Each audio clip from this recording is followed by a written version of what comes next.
truth no one says. Ghosting is about discomfort.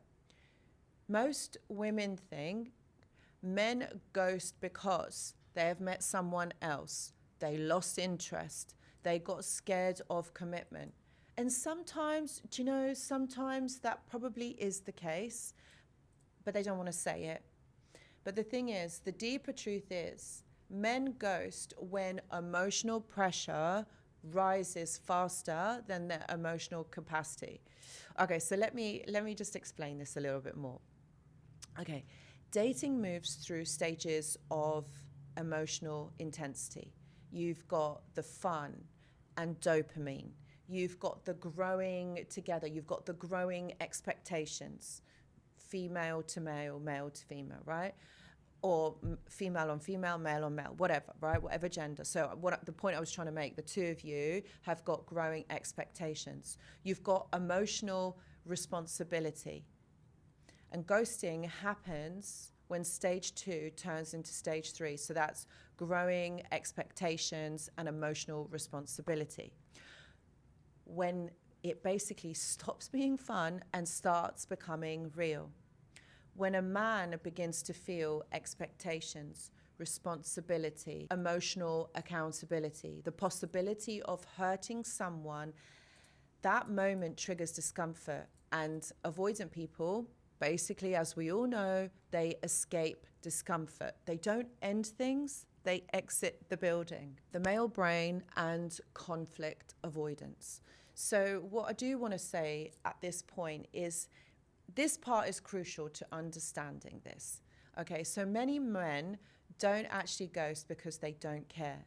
They ghost because they want to deal with the emotional reaction of ending things. Think about breaking things off. It requires disappointing someone. It requires seeing somebody hurt. It's accountability. It's also explaining feelings. And remember, men don't like to explain feelings. It's all about avoiding them.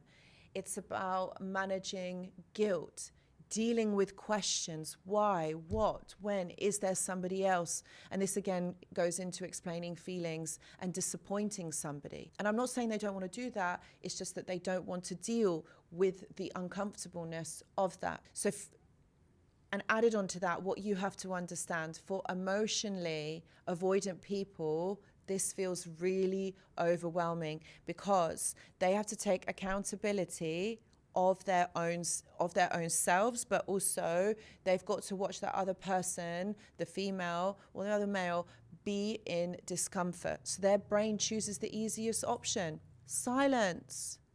To them, what you have to understand is that ghosting feels like the least painful route. It's about escaping pain, about escaping trying to explain this to someone. Okay, and what they don't realize is this isn't the least painful route for you. You would rather have the explanation. But when somebody is avoidant, they really struggle with that. They really actually can't do that.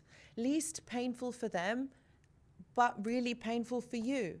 Ghosting, if you really want to look at it, is emotional self-protection. It's the emotional version of leaving a room through the back door. You escape. It's an escape, basically.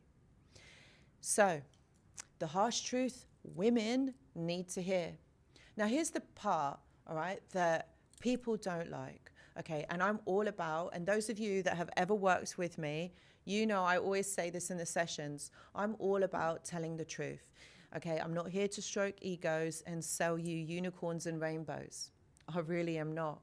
And it's about being honest and it's about telling the truth. So I'm just going to say that this part, okay, this part may trigger some of you, might not be what you want to hear, but nevertheless, it is the truth. So what you have to understand, ghosting is also a sign of low emotional investment. When someone is simply deeply invested, they don't vanish. People do not ghost people that they are emotionally attached to. They fight, they argue, they explain, then try. Ghosting happens when the connection sits in the gray zone. Interest but unsure. Attached or attracted but not invested. Enjoying the moment but not building the future. Okay?